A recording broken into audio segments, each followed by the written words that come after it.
Cuts is going to be in your rotation. He didn't come here to not be. So just really pumped. And I mean, the staff getting a commitment for somebody like that, I think that's big time. And I think that shows that some NIL resources are there.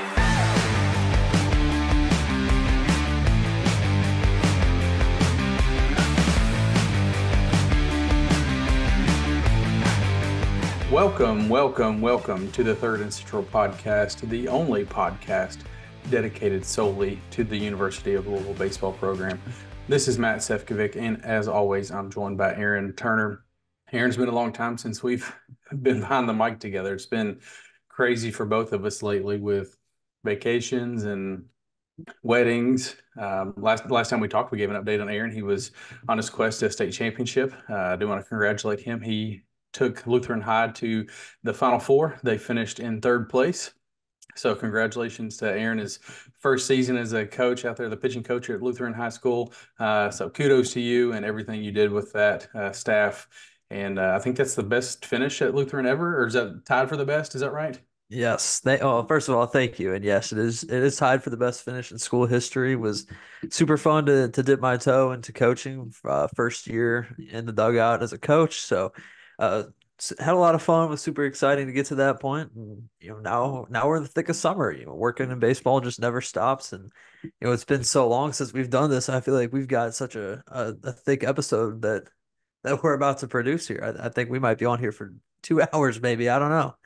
So we were kind of collecting our thoughts on what we're going to talk about tonight, and we're like, yeah, add that to the list, add that to the list. So like you said, there's just a lot going on. A couple of big things. College World Series just ended. We'll talk about that. There's been some coaching changes, some spicy coaching changes at that. The transfer portal obviously is hot and heavy, which is coming to a close here before too long. So let's go ahead and jump in. I think let's talk about the College World Series. We briefly touched on it a little bit. It was in my opinion, as a fan who really wasn't invested in it, I think it was one of the best College World Series I've seen in a long time from a talent standpoint, because you had eight really, really good teams. First off, you didn't have a Cinderella story this year, so a lot of talent. You had four ACC teams, four SEC teams, and at the end, of course, SEC came on top because we're obviously ACC fans around here, but I mean you can't knock them. I mean, it's like SEC in football. They're the king in baseball. It is what it is. They Tennessee knocked off Texas A&M for the national championship. Texas A&M won the first game, and Tennessee rolled off the following two.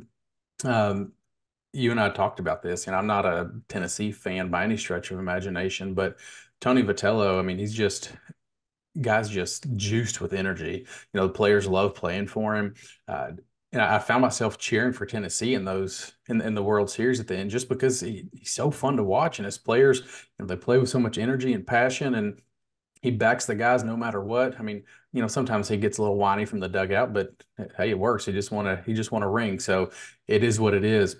What are your thoughts on just the College World Series and just the excitement and the talent that we saw this year in Omaha?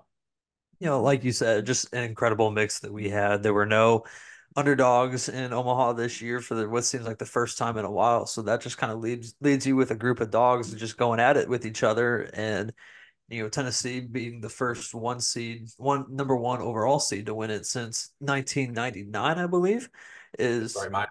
yeah, I think I think it was 1999, but that's just very impressive, and that shows you the kind of squad that Tony Vitello was able to put together. And exactly like you said too, somehow, and I've never done this before, but I found myself rooting for Tennessee the deeper that they got into the College World Series. I was like, man, this is just such a fun squad to watch. And being from Missouri, I always think about what could have been with Tony Vitello if he had ended up coming back to his alma mater here at Mizzou. Um, what a crazy different timeline that could have been. But super happy for Tony. He's love him or hate him, he is one of the best in the business, and you knew it was only a matter of time before he brought Tennessee that national championship. And him, his staff, and that team were very deserving of coming out on top there. Not only that, the fans and the administration down in Knoxville are I mean, 100% behind that program right now. I mean, they've announced what $100 million upgrades to the complex and the stadium there. So the seating capacities expanding, the engagement. They're adding on to that and just making it a more attractive place for players to come play. So just exciting to see that all around the country, but specifically see Tennessee reap the benefits of what they're putting into the program as a university. I think it goes hand in hand when you see those schools putting into the program what the rewards are at the end. So just excited for Tennessee. Not that I'm going to be a huge fan of theirs going forward. I want Louisville to win the national championship next year, but for what it was, it was exciting. And you and I both kind of touched on this. There was no underdog this year in Omaha, which I love a good underdog. That anytime, especially if my team in whatever tournament it may be is out, I want every underdog to win. I don't care who they are. You know, So what's crazy is if we had gotten an underdog, it would have been Evansville who took Tennessee to game 3 of the Supers. that's So right. if you had any underdog make it to Omaha, it would have been Evansville, and you're not looking at Tennessee as a national champion. I mean, that is how close, you know, Evansville came to Omaha and how close Tennessee came to falling short of Omaha again, and continuing that trend of, no number one seed seems to be able to pull it off. Yeah, because like you said, I think it has been since '99. So just a wild run that the top team heading into the country hasn't won the tournament. So the target is kind of off the one seeds back, thanks to the Volunteers. But I think obviously Tennessee won the national championship, but there was a little bit more wild story than that ensued 24 hours after, and that's Jim Schlossnagle taking the job at Texas from Texas A&M. I mean, rumors started circulating really that evening that he was going to be going to Texas, and you and I were talking about it. And we are like, I said, man, there's no way. I mean, dude's at Texas A&M. He's making all kinds of money. Just went to the College World Series, um, the finals. There's no way this dude's going to Texas. And you kind of took the other approach and were like, I think he could. And and he did. And not only did he do that, it's gotten uglier almost as time has gone on with reports. And I don't know who's right, who's wrong, but talking about how he really agreed to become the Texas coach before they got to the NCAA tournament. That he had conversations with the AD at Texas who he used to work with previously. So there's a lot of rumors flirting around that he was recruiting players to Texas while he was still coaching in the College World Series. But it's just it's gotten ugly down there in the Lone Star State. But nonetheless, it's massive news in the coaching carousel that is just getting started now that he has left Texas A&M and created that void at Texas A&M. Who knows what the coaching search is going to look like there? But man, it has gotten ugly quick down there for the Aggies. I mean, let's throw all the rumors out, because there hasn't been a ton that's been confirmed yet about it. He's still new on the job. Regardless of the rumors that we've seen so far, the optics are still horrible for Schlossnagle. And it all stems back to the press conference after the national championship game, where he kind of jumped down a reporter's throat a little bit for asking the question about Texas. And Schlossnagle made this big fuss about, I'm an Aggie for life. I left behind family and sacrificed so much to never take another job again. And now 24 hours later, here you are in the burnt orange down in Austin. And just the whole optics of that 24 hours. Now you've got players from A&M coming out who are throwing accusations at Schlossnagle, both current and former players who have played for him. So it has gotten ugly, and I would stay tuned to this because I would imagine that's going to get uglier as we continue to get deeper into the saga. Yeah, it's not looking good for him. And now he's coached at TCU. I think he was there for, gosh, I think around 18 years. It's a long time. Took the step up to Texas A&M. Nobody's going to blame you for that. I mean, that's a big jump. And at that point in time, TCU wasn't in a Power Five conference, and they weren't. They were kind of a little brother down in Texas. And now he's flipped over to Texas. And like you said, when he jumped down that reporter's throat the night of the championship game, you and I were talking about it. And I texted you, I was like, he's not going anywhere, man. Like, you don't talk like that and then leave. Like, this dude's solid. Like, Schloss is my guy. Like, he wouldn't do this to the 12th man down there. And then you text me the next day and you were like, dude, this is happening. And I was like, whoa, whoa, whoa. There's no way on earth. Um, sure enough, here he is in the burnt orange. And he kudos to him. Not, I don't know if anybody's really giving him many kudos right now, but at least he did apologize to that reporter during the press conference when he was announced at Texas just 48 hours later. So did just it's wild. And hopefully by the time this comes out, we don't know who's at Texas A&M, but there's, that's going to set the coaching carousel kind of ablaze because that's a big job. And whoever takes Texas A&M, that's going to be a big time coach.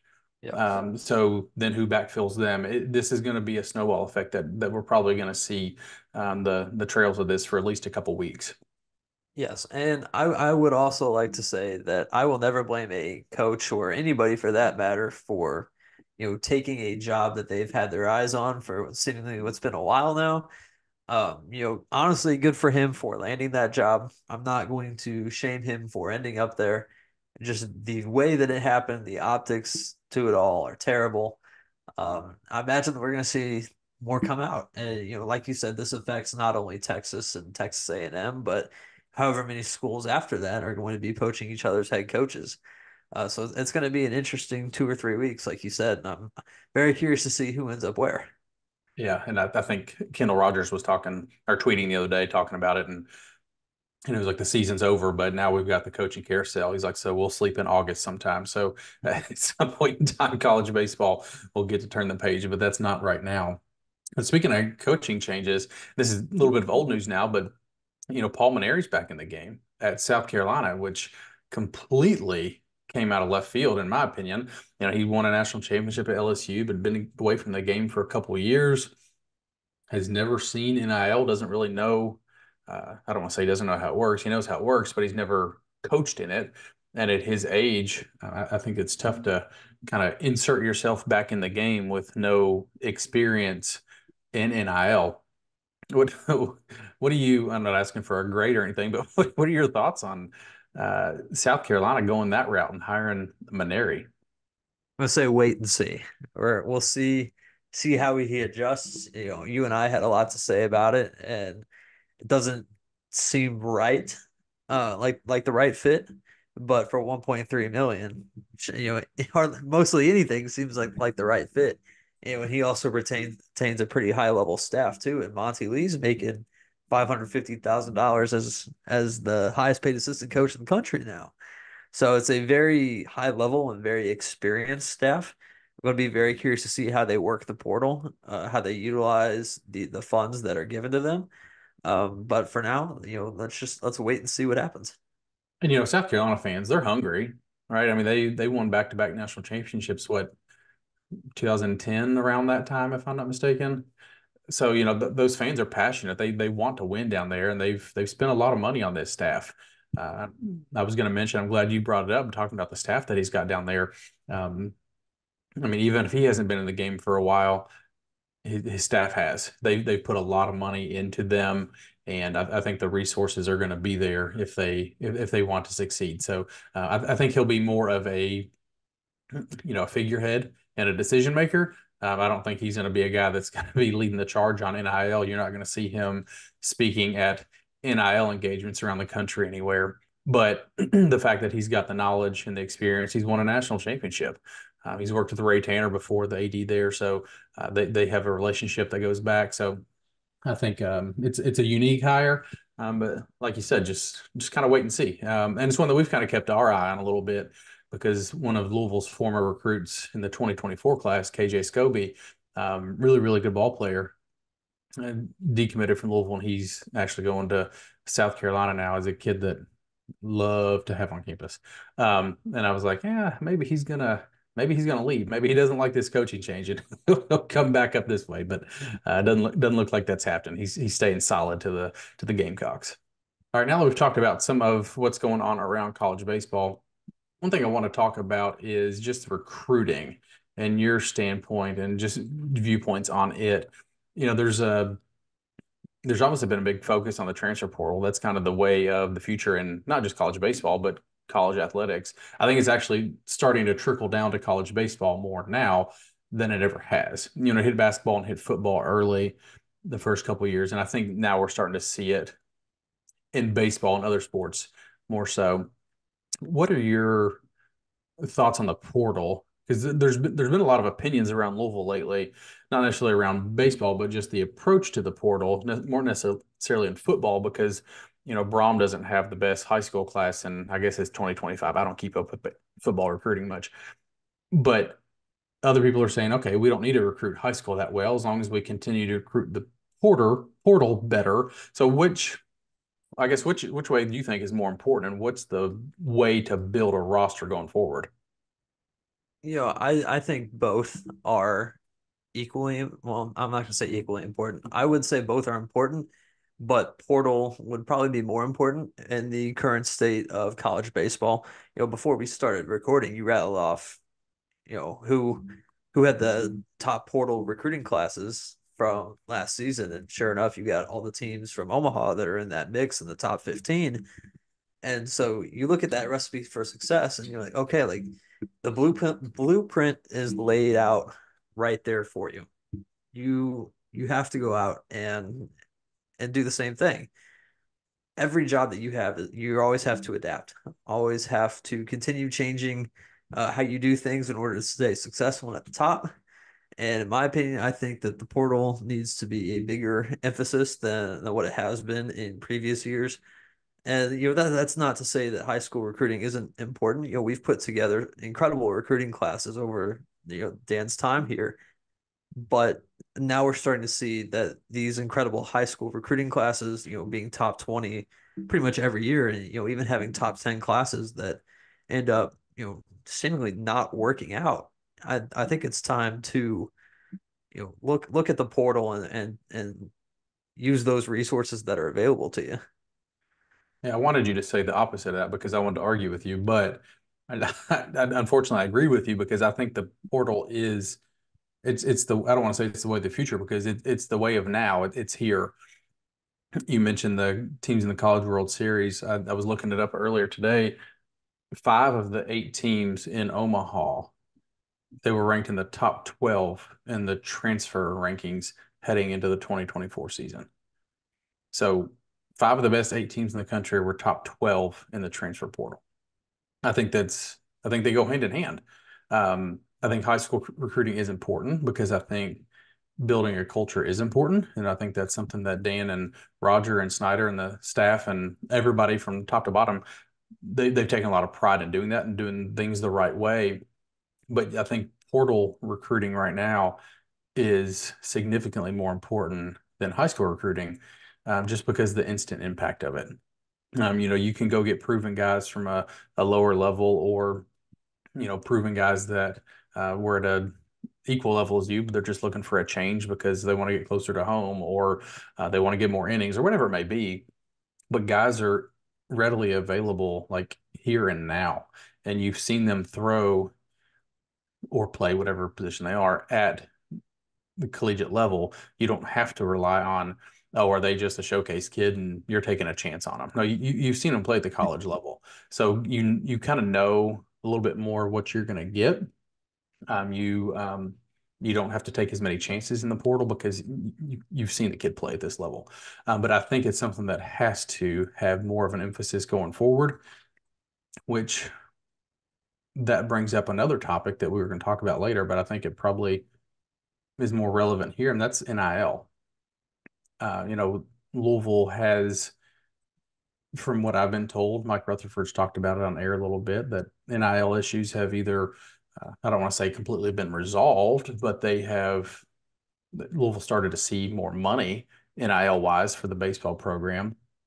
So how does that translate? What does this staff need to do to become more successful in the portal? You know, they still have not taken since the portal became. They have not taken a Power Five transfer in the portal yet. You know, they've You, taken some guys from lower levels. They've taken some guys Dylan Hoy came from Marist. We'll talk about some of the other ones for this year here in a little bit, but they've still yet to take one from a Power Five school. In my opinion, I feel like I'm not, as in touch with the NIL situation as I probably should be as it pertains to Louisville. Um, you could hear that the funds are there, that they've been taken care of, and that people are starting to step up, but we're not seeing the results in the portal yet that would make you say yes, the funding is there. Like you said, we haven't taken a Power Five player yet, and on some levels too, I think it is kind of hard to take a Power Five player to Louisville and show them, hey, this is what Louisville has to offer, and you're offering up the facilities that we have right now. Granted, you get a new locker room, but you're trying to recruit somebody who was previously at an SEC school or another big ACC school, Big 12, whatever it might be. Then they come to Louisville and they're like, this isn't, I'm looking for the next big opportunity, and this is just looking at facilities alone and then the track record over the last 4 years, it's hard. It's a tough sell, in my opinion. Yeah, and I think the coaching staff did an amazing job. Obviously, they went to five College World Series. They did an amazing job at selling the program, and their sales pitch was, "Hey, come to Louisville, and we're going to get you drafted. We're going to get you to the league." And they did that. Like they delivered on that promise time and time and time again. I mean, just look at the pictures that Roger Williams put in Major League Baseball. I mean, it's very well documented. But I think now, and not that they aren't coaching, that they didn't just forget how to coach overnight, but kids are looking for something different, right? They're not looking for someone that can get them to Major League Baseball as much. They want the get rich quick method. They want NIL money. They want the resources. They want the facilities. They want that stuff. That's important to the kids. And I think it's not all on the coaching staff at Louisville right now. I think some of it is, but I think a lot of it's on the administration because we're not seeing the support. And Dan talked about this. We're not seeing some of that support come from the administration that we're seeing. That even schools like Kentucky, that before this year never been to a College World Series, they got a $50 million stadium down the road. That's absolutely gorgeous. And Louisville can't even get an indoor hitting facility that's better than something they've got at St. X or Trinity. And I think the kids are just looking for something different. And like you said, when you're at an SEC school and you come up here and take a visit to Louisville after you spend a year or two there, I think it's a really, really hard sell unless we have a very lucrative NIL package. And until that happens, I think it's going to continue to be a hard sell, but something has to give because right now we're looking at a program that's missed the tournament 3 of the last 4 years and have a lot of work to do in the portal before next year starts. Yeah, for sure. And I have been dying to ask you this question, since I texted you it a few days ago. For context here, I've had the opportunity to be around a lot of high school recruiting over the last year or two, through various jobs, now coaching. I'm hearing coaches who are telling kids, "Hey, come here for a year or two, and then you can hit the portal. We'll get you ready to go up to a higher Division 1 school."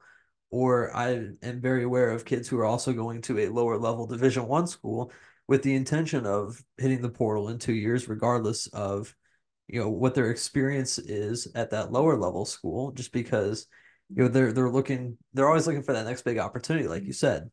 So with recruiting the way it is right now and hearing those things with the combination of that and the portal and NIL, is in your opinion, is this current state of college baseball uh, broken, and is it also sustainable?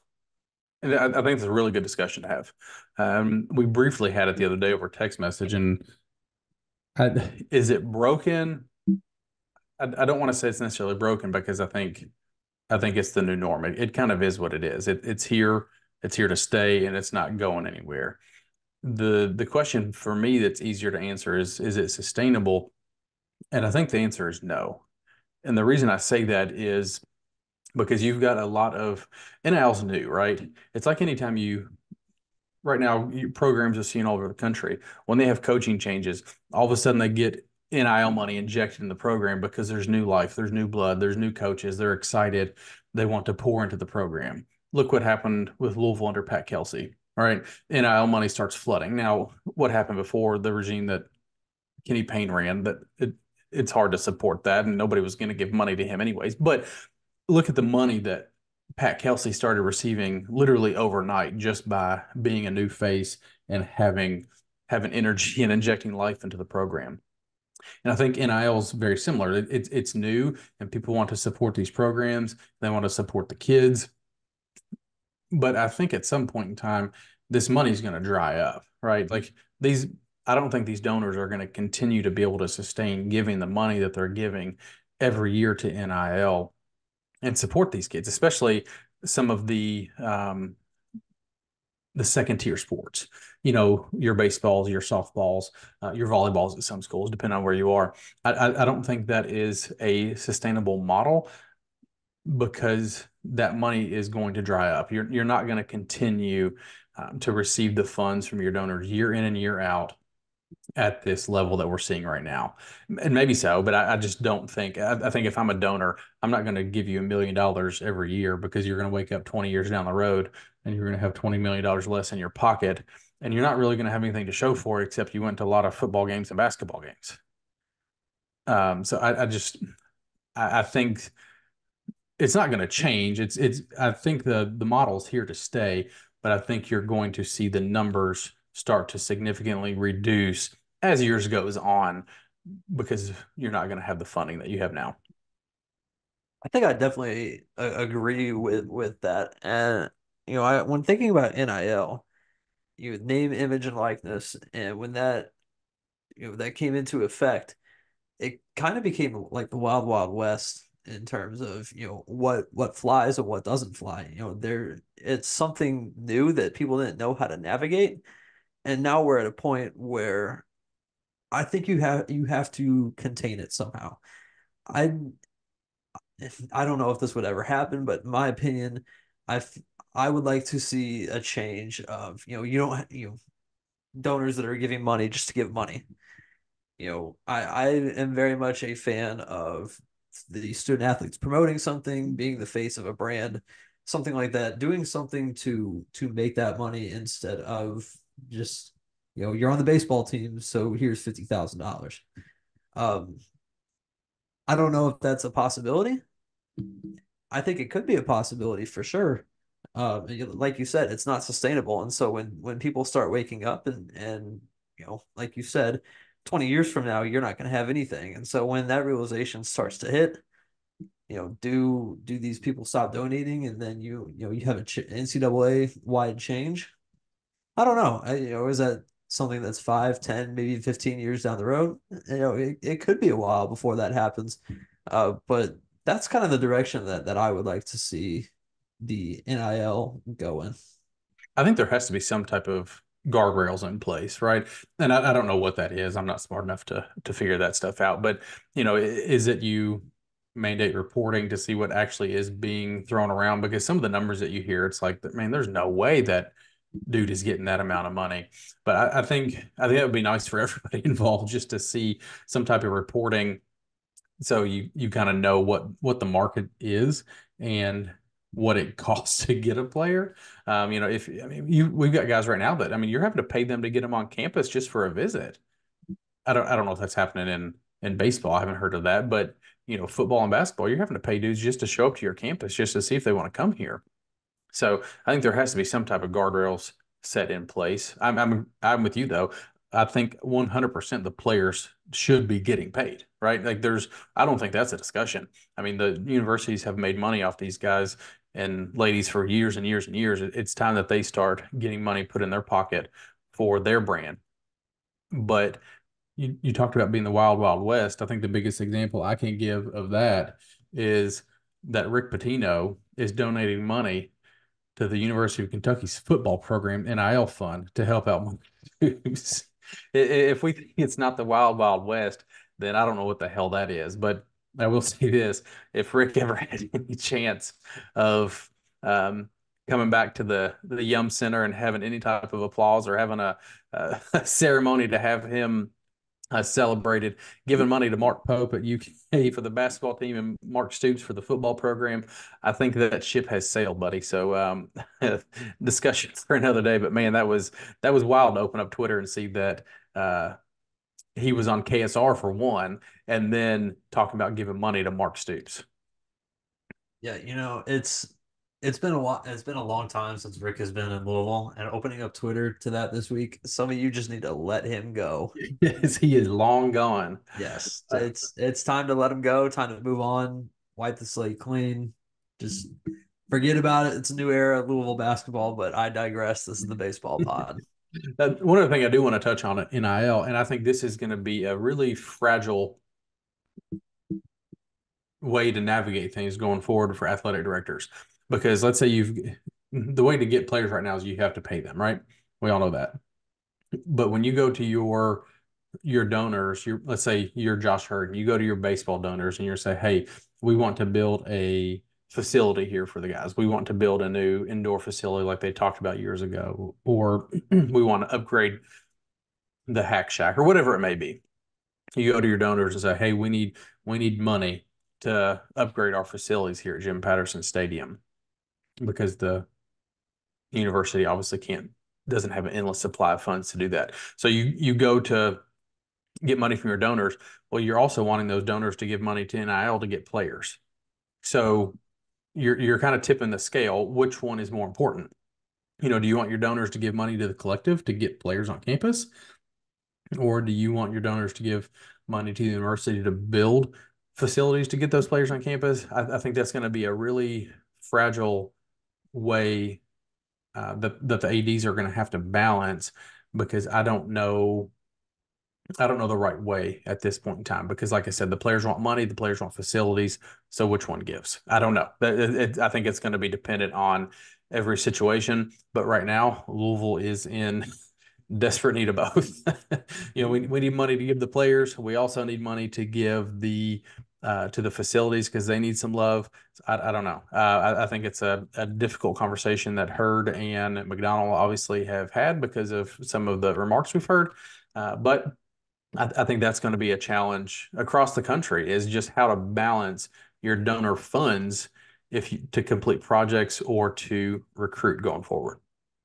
Yeah, let it be known that I'm very thankful I don't have to be Josh Hurden trying to recruit money for everything, and that I don't have to have those conversations because those are really difficult conversations to have. And this new the era of college baseball that we are currently in is a very weird era to try and navigate.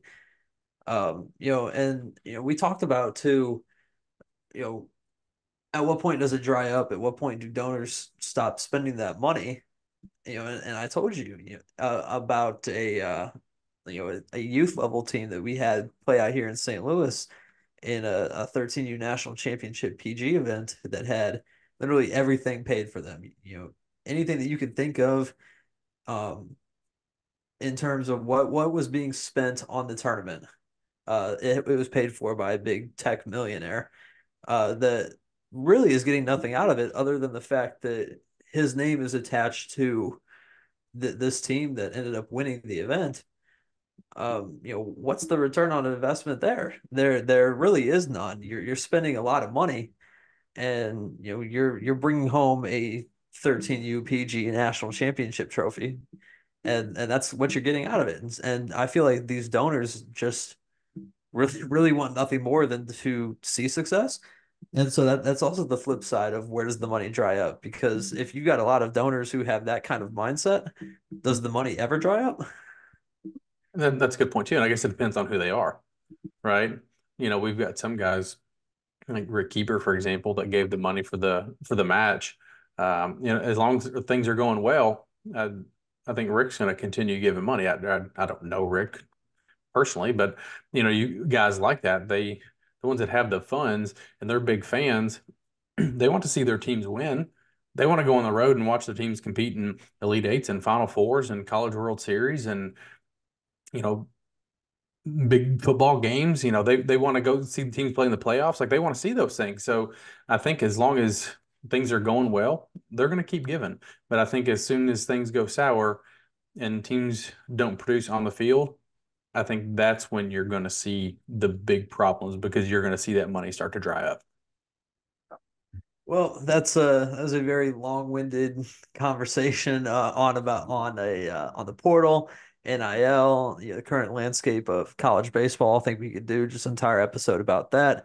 But let's get back to more Louisville specific here and run through who went into the portal and who Louisville is losing from this past team. Kind of just going to run through some names here. We'll briefly touch on each one and then we'll kind of break it down, as a whole after that. Because there's a lot of guys that are in the portal and have already committed to another school. So obviously, biggest blow by far is Gavin Keelan, who will likely end up in the SEC somewhere. Carson Liggett on to Kansas State. Brandon Anderson to Purdue. Will Koger goes to Arizona State. Cade Grundy to Georgia Southern. Corbin Dickerson to Indiana. Isaac Humphrey, who was just a late entry into the portal a couple days ago. Caden Campbell goes to Georgia Tech, stays in the ACC. A pair of young catchers go to the portal as well, and Will Veerling and Tagger Tyson. And then there's a bunch of freshman pitchers who have entered the portal as well.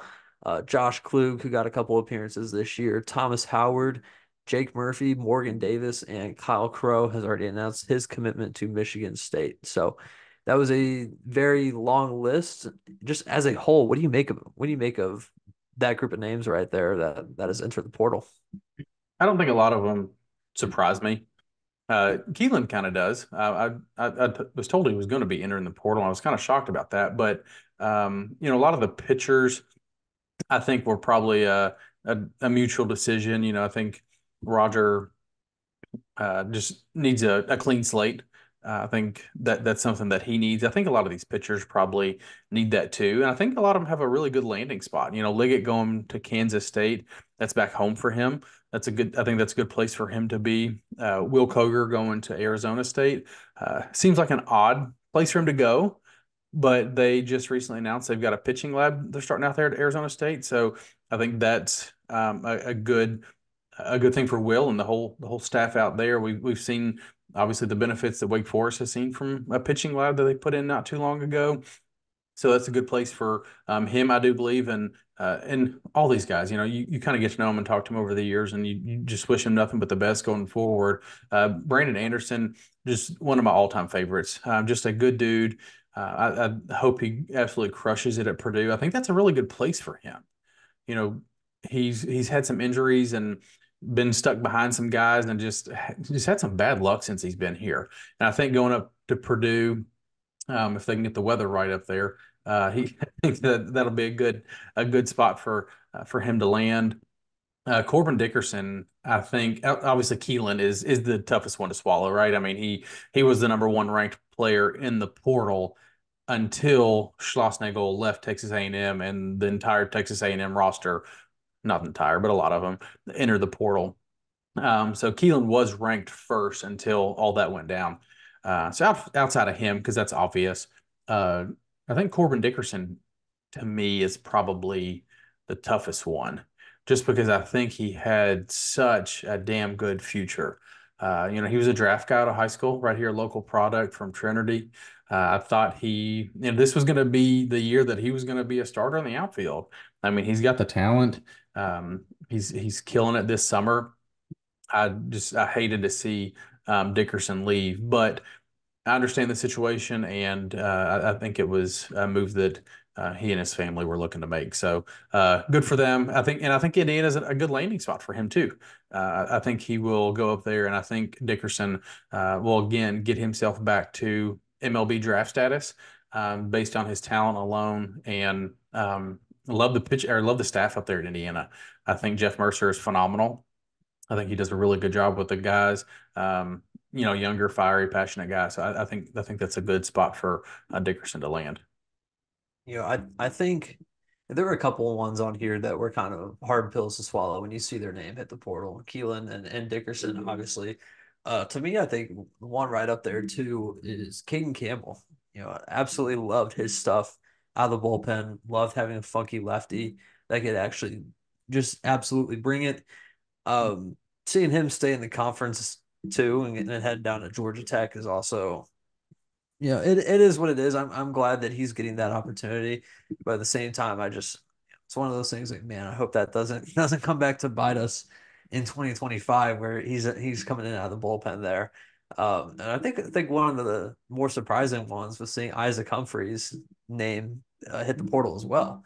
That's somebody who has kind of had the ups and downs of his career at Louisville, and you would think he would bleed that Cardinal red, and he absolutely has over the last few years.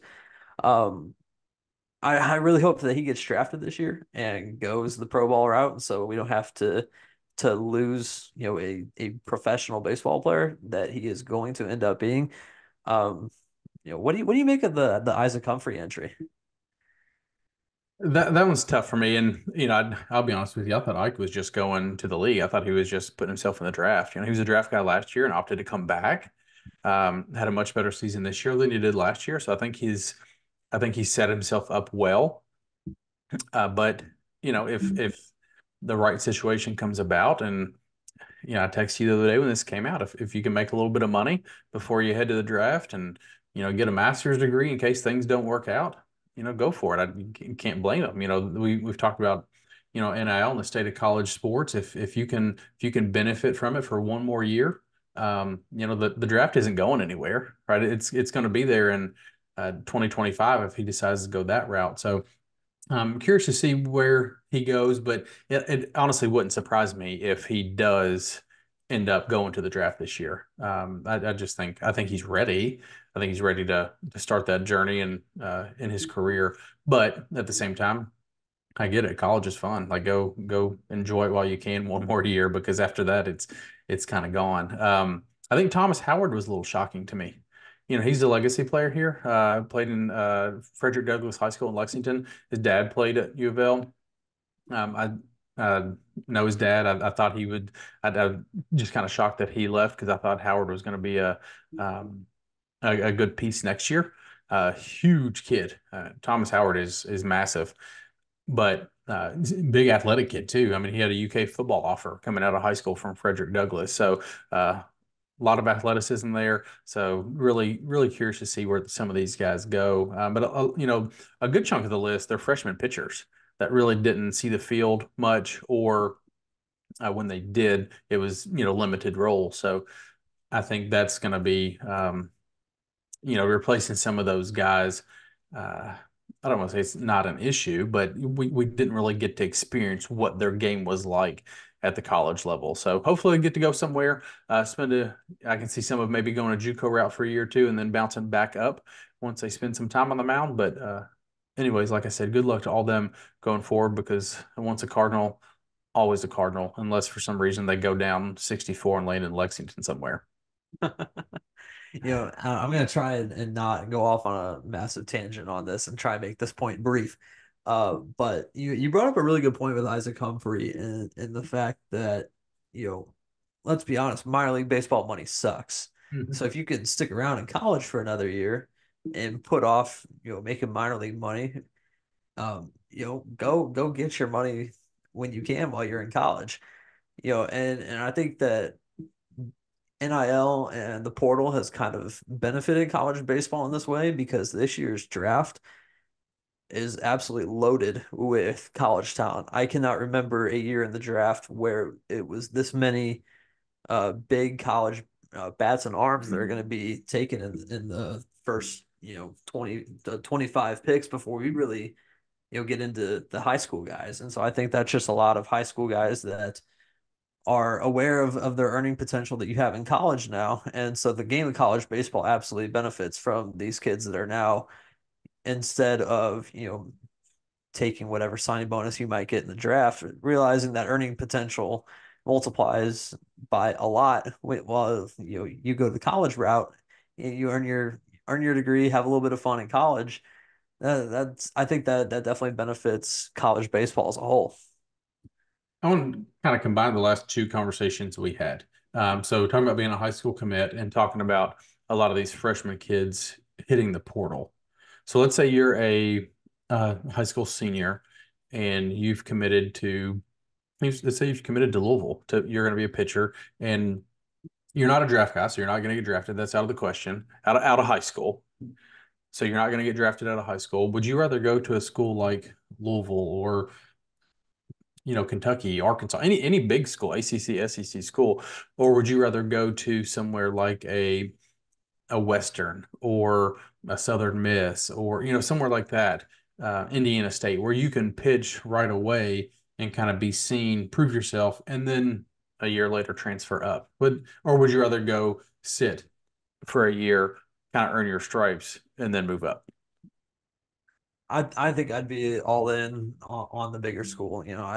The opportunity to pitch at a school like Louisville, especially in the current state of college baseball. You're a freshman at Louisville, your earning potential is massively higher than your earning potential at a school like, Western or Eastern Kentucky, where even though you're going to start right away, the money isn't there like it would be at Louisville. And so, I definitely would go to that big school. And I still, as much as we sit here and we talk about, we want the coaching staff to hit the portal hard, hit the portal hard. I still think that I really like um those guys at Louisville that have stuck around, rode the bench for, their freshman, sophomore year, and then all of a sudden break out, become a massive part of the team their junior and senior year. Those program guys that Dan always talks about that kind of build the program, I still think that is very much a uh, necessary part of college baseball, and I think the game still needs guys like that. So I think I would, if I were to have that opportunity, which was nowhere close to being able to have an opportunity like that. But if I were to have that opportunity, I would for sure take the opportunity at the big school. See, I think if I was 17, I agree with you. Like when you're a high school junior or senior, you want to go play at the big school, right? That's what you want to do. You want to walk around your high school wearing Louisville gear or Arkansas gear, wherever you're going. Like that means something. You're proud to put that on your chest. But I think now, as an old man, looking back on it, I think I would go the route of the smaller school, and then transfer up after a year after you go and prove yourself. Because I think you're gonna in that year two, you're gonna be able to make a decent amount of NIL money because they've seen what you can do. Where if you go somewhere and you sit on the bench for a year, they're not gonna throw you a bunch of NIL money to hang around if you haven't put up any stats. So that's my take on it. I would just, rather go somewhere where I can prove myself and let other teams see me. Let the big programs see what I can do and see how much they want to pad my pockets to come to their school. For sure. That's also a very good point. I think that there's pros and cons to both sides of that. And just that's an interesting debate. A debate that, would never thought that we'd be having, 5 years ago. It's interesting to see how the sport has evolved, and it's kind of cool that we are sitting here having this debate. Well, let's go ahead and kind of switch gears a little bit too. We've talked about, the guys that have transferred out a little bit.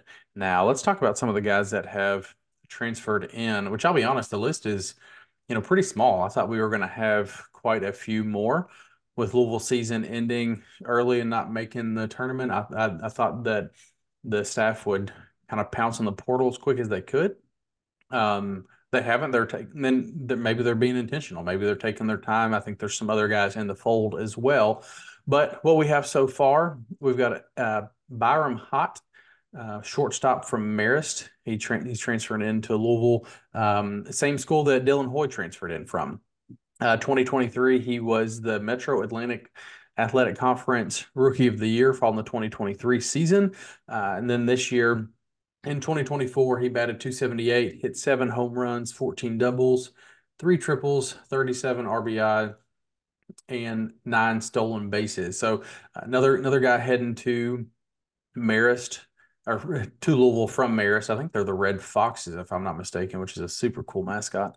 I think what we've started to see too is that pipeline that you kind of develop by having players that have transferred to a school and do well, and they reach out to their buddies at their previous school, say, "Hey, come down here." The grass is a little bit greener on the other side. So I don't know this, but I would say, just having that connection with Dylan Hoy and playing in the same infield as him, I would say that played a part in that. Like I said, he's a shortstop, could play anywhere in the middle infield.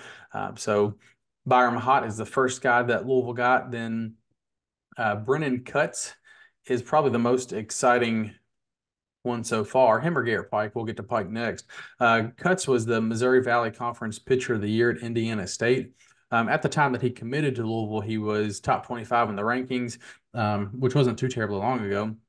But with all the movement with Texas A&M and everything going on down there that we kind of touched on, I think he's dropped out of the top 25. But still, big time player. This year at Indiana State, he was 7-1 with a 3.69 ERA with 75 strikeouts and 83 innings. Actually got to pitch in the Lexington Regional this year in the NCAA tournament. He was named to the all-tournament team for his performance against Illinois.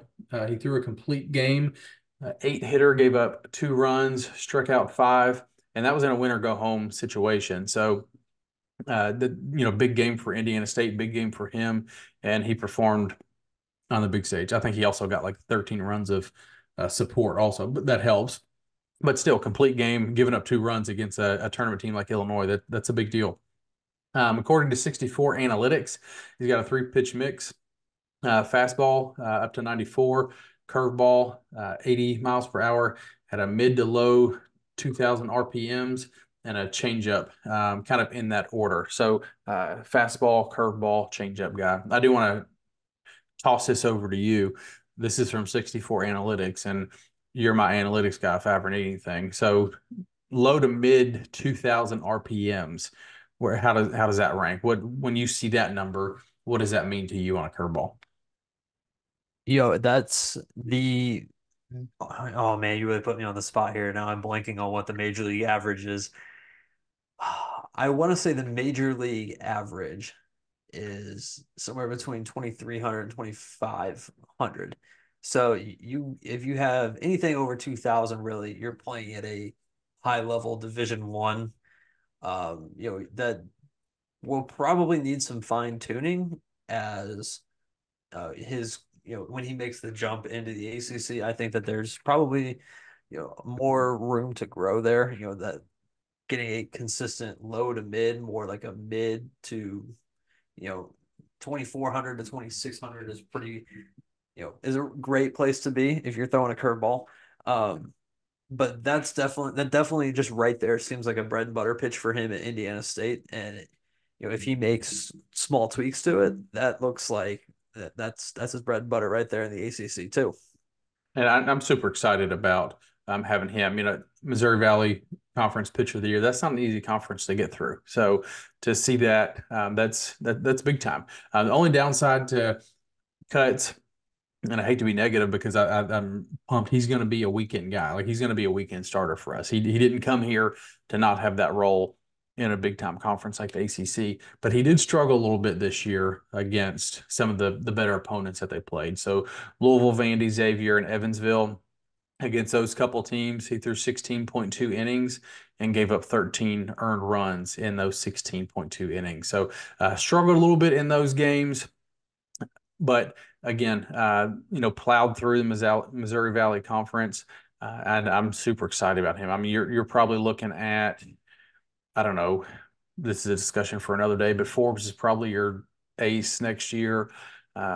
Hartman's going to be around there somewhere, but Cutts is going to be in your rotation. He didn't come here to not be. So just really pumped. And I mean, the staff getting a commitment for somebody like that, I think that's big time. And I think that shows that some NIL resources are there because you don't get a guy like Cutts to commit if you don't have some type of package put together for him. The other one that's big time to me is Garrett Pike. There's a little concern there. I'll go over that here in just a second. But man, I mean, it's easy to get excited about what Pike brings to the table. He was a 3rd-team All-American by the ABCA Rawlings. He was a top 100 transfer when he committed. Again, I think he's around 100 or maybe dropped out just a tad, just because all the other movement that's been going on since then. But this year at Toledo, Like I said, he's an outfielder. He hit 360, 21 home runs, 55 RBIs, and 13 stolen bases. That is, I mean, if he can come in here and replicate that stuff at Louisville, man, I mean that's going to be a deadly outfield. Now because we've got outfield that has lost pretty much all three of the normal starters. You know, you have some that started from time to time, but JT Benson, Eddie King Jr., and now with Isaac Humphrey entering the portal, all three of your outfield spots are open. You know, Zion Rose spent some time out there. Lucas Moore spent some time out there. Michael Lippy spent some time out there last year, but you don't have a starter returning. So there's innings to be had there. And if Pike shows up, I hate to tell you, he's going to take one of them. Like that's the type of guy he is. The only problem with Pike is he's draft eligible. That's my only concern with him right now. He's the 260th ranked prospect by perfect game, and draft eligible in 2024. So depending on where he gets taken, what his uh, compensation package is that he's offered, the signing bonus and all that good stuff, yeah, he may not end up being part of the class for Louisville. I talked to somebody from Arkansas or saw something from Arkansas. Um, I can't remember. I talked to somebody about a couple of lower transfer guys. I don't remember if it was in the same conversation or somewhere else. But Arkansas was looking at him and they thought he was a draft lean.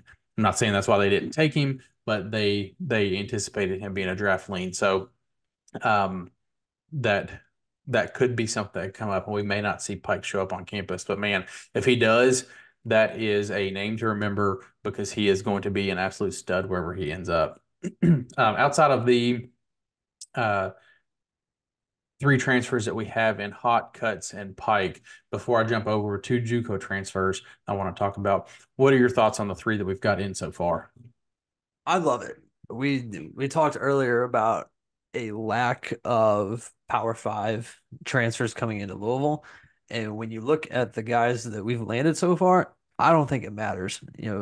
Indiana State, you're playing up there with the big boys anyway, so the way that Indiana State's been playing the last couple of years, they kind of feel like a Power Five already. Um, like you said, a little bit concerned about Pike, and showing up to campus. I don't believe that he was in the MLB draft combine, which take that for what you will. I don't think he attended the combine. And so between that and announcing his commitment already to Louisville, I fingers crossed, don't know what's going to come to this. But I'd say right now I'm feeling pretty good about getting him on campus. We got a couple more weeks until the draft, so I guess a lot can change between now and then. But right now I am kind of liking our chances of getting him there. Yeah, I like the three that we've got so far. I think we need to add some more pieces. Clearly, we need pitching, but what we've got so far, I think we have a lot to build on. Let me talk about the other two also, because that'll probably help change your mind a little bit too. So a couple of JUCO transfer to talk about. Jake Monroe, he's a transfer from John A. Logan Junior College. And if you've been around or watched much college baseball or Louisville baseball over the years, you've probably heard John A. Logan before because, man, they produce a lot of talent. And for whatever reason, a lot of them come to Louisville. We've kind of been the bearer of some of the fruit that they've produced. Cam Robinson came here. Luke Seed came here. Uh, I'm drawing a blank, but we've had a handful of guys. Luke Brown. Luke Brown came here. So we've had a handful of guys that have come from John A. Logan and have done well once they got here. So, seeing another that pipeline continue, another guy come from Logan is good to see. So Jake Monroe, he's played both corner infield positions this summer. He's actually playing for the Madison Mallards in the Northwoods League, doing very, very well. He was batting 316 when I pulled these stats yesterday, so these numbers could fluctuate a little bit, but batting around 316, 6 home runs, 26 RBIs, 12 walks. Does have 25 strikeouts. At John A. Logan this year, just these numbers are absolutely ridiculous. He hit 415 with 23 home runs, 81 RBIs, 17 doubles, and 13 stolen bases. And those 13 stolen bases are from a guy that's 6'2", 220. It holds a single season home run record at John A. Logan this year with the 23 that he put up. And like I said, that's impressive coming from a program like John A. Logan. So I think he's going to be a big time player for Louisville next year. Probably gonna be your third baseman, because the next guy, Nate Early from South Florida Southwestern State, is probably going to be your first baseman. He's actually spent a semester at Ohio State before transferring down south to Florida Southwestern. Then he was committed to Appalachian State. Kind of blew up this year, started receiving some other offers, and ended up at Louisville. This year, he put up crazy numbers like Monroe did, hit 335, 16 home runs, 58 RBIs, and he was first team all conference in the Citrus Conference down there in the Sunshine State. So those are two guys, Jake Monroe and Nate Early, that are probably going to be your corner infield in 2025. So just to go along with the other three guys that we've got from the portal so far from the traditional way, I think these two JUCO guys, I think can really produce and add to what we've already got, because I think Louisville has we've got a really young nucleus coming back the roster, because we lost a lot of older guys, but I think if you insert these guys that have experience at the college level at JUCO, with the younger as we've got, I think we'll have a really good group in the field and at the plate. Now we've got to shift the focus a little bit and just add some arms to this rotation. Yeah, I 100% agree. And I love the JUCO pickups. This is a lineup that desperately needs power. I think just off the top of my head, I think Eddie King led the team with 14 home runs this year. I kind of missed the days where we had, a 20 home run hitter, or, even multiple 20 home run hitters. Like you said, maybe a bit of concern, especially with Monroe, is the strikeouts that we're seeing right now in the Northwoods League. But if the power translates as well, you can live with the strikeouts. So I'm very excited about these two. I'm very excited, for sure, and gonna have to take a trip in the fall to see these guys in the Pizza Bowl because I am anxious to see these guys in a Louisville uniform. Actually, I looked this up earlier today. This is so 2024. This year was the second year since Dan McDonnell's been here that Louisville has allowed more home runs than they've hit. So they came in 2007, since 2007 is the second time that's happened. The first time that happened, 2023. So two consecutive years now we've seen that.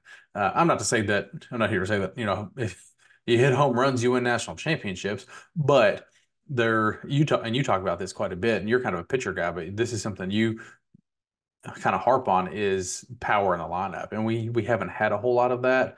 So if we can see these two guys plus what Pike brings, I mean, he hit 21 home runs at Toledo. I mean, you're looking at three guys here that really, really ignite this lineup with a lot of juice that I didn't really anticipate us having next year. So if all three of them, and it's hard to translate that, when you look at what Monroe put up in at Johnny Logan, 23 home runs. You can't expect him to come do that. But man, if he can display some of the power that he's shown, and along with what Pike has, what he can produce and what Early can produce, I think this can be a lineup next year that we can flip that number back and we can hit more home runs than we're allowing. But I do want to talk about pitching a little bit. That's your thing. Right now, Louisville is set to lose, by my calculations, this is just a rough number, right around or just north of 300 innings from pitchers that we lost this year, either to graduation or transfer portal. And as of right now, we have 83 innings coming in, and that's from one player. That's from Brennan Cutts. What I know, a lot of that will take care of itself naturally, because you've got a guy, let's say like Colton Hartman. He's going to throw a lot more next year than he threw this year. Patrick Forbes missed a good chunk of the season because he was hurt. He's going to throw a lot more in 2025 than he did in 2024. But what do you think we still need to find, or what's our biggest challenge right now heading into this back half of the portal that closes here on July 2nd?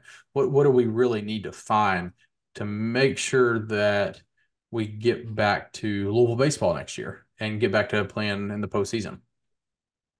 I don't know who all's in the portal right now. There's, over 3,000 names in there, and not familiar with every single one of those, so my bad. But I really miss the days where we had a lockdown closer. You had Zach Birdie, Nick Birdie, Lincoln Hensman, Sam Bordner, Michael McAveen, probably missing a few over the last 10 years. But we used to, Michael Kirian being another one. That's what I was trying to think of. Um, I feel like those lockdown closers is that's what makes good teams great. When you have confidence in who you're turning the ball over to in the bullpen. Um, I don't know if Forbes is that guy. He kind of seems like he could be that guy. We talked about him at length potentially being the closer going into 2024. And he certainly has the stuff to be a closer. I'm not sure which way they're going to take him, if he's going to be in the rotation or if he's going to be in that back end role. But if not, you have to find somebody who can, whether that be in the portal, whether that be Patrick Forbes or Parker Detmers, whoever that may be, you need to make sure that you know who you're turning the ball over to in the eighth inning and the ninth inning is going to be that guy. I think we saw it a bit in Bivin this year. I really do like Bivin. I think Bivin can also be stretched out too. I think he said that he liked that role of being a closer. Um, at the same time, I just think that, and the way that we used Bivin too last year did not convince me that he is a closer only type role. He's definitely a back end of the bullpen type of guy, but I'm not convinced that he is the guy in the ninth inning. I'm going to throw this back at you because I think Tucker Biven is a closer. I think Tucker Biven's problem this year was not Tucker Biven. I think his problem was that there was not another Tucker Biven to help him when we got to the point that we needed someone to save a game. And I think he had to get relied upon so often that I don't think it was fair to him because I think we need to have multiple options. I think he could be the guy, but this year we relied on him to be the guy too often. I, yeah. All right. No, I agree with you. I definitely do agree with you. I think my main concern is how do you utilize Forbes? Um, is Forbes a starter? We didn't really see him get stretched out, and when he did, he got through one time in the lineup, and that second time didn't really look too good. Um, I absolutely think that Forbes has the best stuff on the team, and I would like to see him in a closer role if if they don't want him to be stretched out. So I think Forbes definitely could be that guy. Bivin would then move up to the eighth inning role because I don't think Bivin is a starter type pitcher either. In which case, you got to go out and you have to get multiple starters out of the portal now. Yeah, and I think I think I think Forbes can be a starter. I think the injuries this year kind of prevented that and halted his progression. Uh, he right now he's absolutely throwing darts. We'll talk about that here in just a few minutes of what he's doing for the USA team. I just don't know how we have. I don't want to say I don't know. We haven't seen it yet because his shortened season that he had this year. Can he get stretched out and do that for 7 innings? And we don't know. If he can, if he can replicate what we've seen from him on a smaller scale after his injury, if he can replicate that and stretch that out to 7 innings, he's a starter. And not only is he a starter, if he can do that for 7 innings, he's your Friday night starter next year. I don't see anybody taking that from him, but I don't know. We just haven't seen it from him. I love his game. I love what he brings to the table. I think he's got the stuff to do it. We just have to see it. But once we see it, and he can do it, he's the Friday night guy, in my opinion. So then, having a piece like that, you don't really know which way. And this is us from the outside. They definitely have a clear picture on the inside of how they're going to utilize Forbes going into the fall and into the 2025 season. But just outside speculation, not knowing which way Forbes is going to, if he's going to be that back in the bullpen guy or if he's going to be in the starting rotation Friday night type of arm, it's really hard to recruit the portal and say, well, we need arms, but we don't have a defined role for you because we don't know what the defined role is going to be for Forbes yet. But come to our school anyways. We No, I think we know that, we know that you're in the picture. We just don't know how. yeah, and I think that's valid because it was it was an easier sell to cuts, right? You've got a guy that was a starter. He was a pitcher of the year in a conference, um, because he was a starter and his production on the field. So you knew you could say, okay, you're going to come here and you're going to be a starter. You're one of the guys. Do you? I mean, Bivens started 4 games his freshman year. Do you think that's an option for him? See, now that depends on what you do with Forbes. I think this all goes back to Patrick Forbes. Yeah. Um, I want to say no, and I would really like to leave Bivin in that back end of the bullpen. And you are 100% correct, and that was me. Just it's been a long day. Obviously, not thinking. I really do like Bivin as that back end of the bullpen kind of guy. But I don't want to do what we did to Kirian as well. Kirian locked down bullpen, then he goes to the rotation and he looked good in the rotation, but kind of fizzled out there towards the end of the season because he wasn't used to that heavy workload. And I think that once you define that role, you need to stick with it. 2025, whatever that role may be, you 100% have to stick with that role for everybody on your pitching staff and make sure that everybody knows what their job is on that team.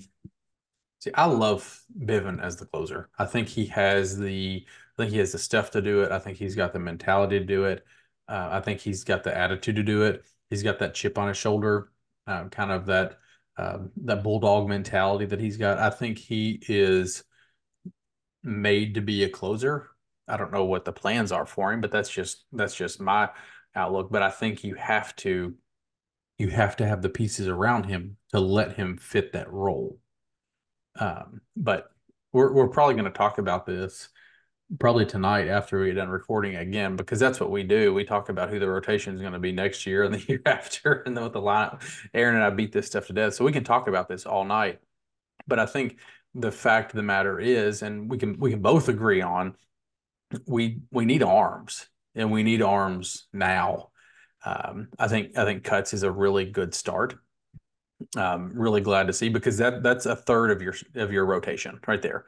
With no matter who's coming back, who's doing what, where you project Forbes, where you project Biven, where you project Hartman, a third of your staff is ready with Cuts because you recruit that guy to be a weekend rotation arm.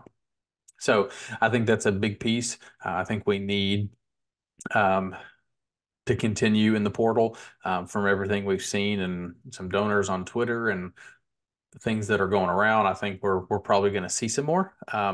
But at this point in time, it's all speculation. But hopefully this continues because I think the pieces that we're bringing in are, I think they really fit what Dan and Roger want to do. But that mindset has to continue to be where it is and continue to flip and pour into NIL as much as we're pouring into high school recruiting because that's the way of the future. We know that. We've talked about it and it's here, it's now. But I love what they're doing and I hope the momentum continues. So we've talked about that enough. One thing I do want to touch on before we close this out, because we've been going long enough this evening, is the USA Baseball Collegiate National Team, which I kind of touched on a minute ago when I was talking about Forbes. So for those of you that aren't familiar with kind of how that works, they invite 55 non-draft eligible guys. So these are guys that cannot get drafted in 2024. They play a couple scrimmages, intra-squad scrimmages with each other, the Stars and Stripes. From there, they will pick which teams are going to play for the USA Collegiate team, and they'll play. I'd have to go back and look, but they always go to Chinese Taipei and play a couple games over there. Then they'll play come back home and play some games. So it's a big honor for these guys to get invited. And it's a bigger honor to make the team. But Louisville had 3 guys this year get invited. Tucker Biven, Patrick Forbes, the two we just talked about heavily. And then Zion Rose was invited as a freshman. Caden Campbell was invited last year. We talked about him a little bit earlier, transferring to Georgia State. So, or, I'm sorry, Georgia Tech. So the three of them are playing in the scrimmages this week. Forbes pitched the other night and was. Did you see the highlights from him? He was Yes. absolutely electric. Yeah, that was awesome. I think he only typically how they handle it because they're trying to pick who's going to make the team. They'll let everybody play a couple innings here, a couple innings there, move them around a little bit to get some experience in different places. Forbes threw just an inning. I think he faced four batters, struck out a couple, if I'm not mistaken. Bivin also did the same. Threw an inning, faced four batters. Zion Rose has spent a little bit of time in left field. He caught for an inning. He's DH'd a little bit, kind of been all over the place. So, but it's just good to see Louisville represented in that because they get to play against. I mean, they're the best non-draft eligible players in the country. So to get to play a couple games against them, and then if they continue to go represent the country. On down the road, and the coaches change every year, so they kind of rotate college coaches. So it's just good to see those guys get invited to the collegiate national team. Did you see? I didn't see much from Bivin or Zion. Have you seen much of what they've done or heard anything about what they? I honestly haven't. I saw a lot of Forbes because he was actually trending pretty good in the college baseball circles that I follow. So I saw a lot of his highlights, but as for Rose and Bivin, haven't really heard too much. Yeah, just based on what I've seen. It would surprise me if Forbes doesn't make the team. I don't know about I mean, I don't know about the other two. I don't know how that selection process goes down. Obviously, you and I don't have a say in that, but I would say Forbes will make it just based on kind of the everything that's going around about him and everybody ranting and raving about him right now. My first thought, and I hate that I went there, I was like, gosh, I hope there's nobody there that's got a blank check that they can write him for NIL when he's getting exposed like that. But but no, it's good to see those three guys getting recognized nationally. So Aaron, I appreciate you hopping on tonight and this very long episode that we had. I think we covered a lot of ground. We talked about the NIL extensively. We talked about the portal quite a bit, kind of what to expect next year and what we're going to continue to look for in the portal going forward. So we'll continue to be around periodically this summer. Last year, we got a lot of good feedback from the off-season Diamond Dialogue, just bringing in some of the former cards, future cards, current cards, and I think we're going to try to continue that again this summer as the guys, obviously it's a busy time for them, especially some of the pro guys. It's hard to get them to step away a little bit, even when you got a celebrity like Aaron that can get them on here. They're busy. They've got a lot going on, but as soon as they get freed up, we'll try to get some of those guys on again and talk to maybe some of the recruits and current guys and catch up to them through summer ball this year. So we'll try to continue that series again this season because it seemed like that went over well. But in the meantime, Aaron, I know you are keeping up with everybody on your Twitter account, Cards in the Pros. So tell us where we can follow you. Yeah, you can follow all the Cards in the Pros at Louisville Baseball Alumni Report. And you can find me on Card Chronicle. You can find us on Twitter at Third Central Pod.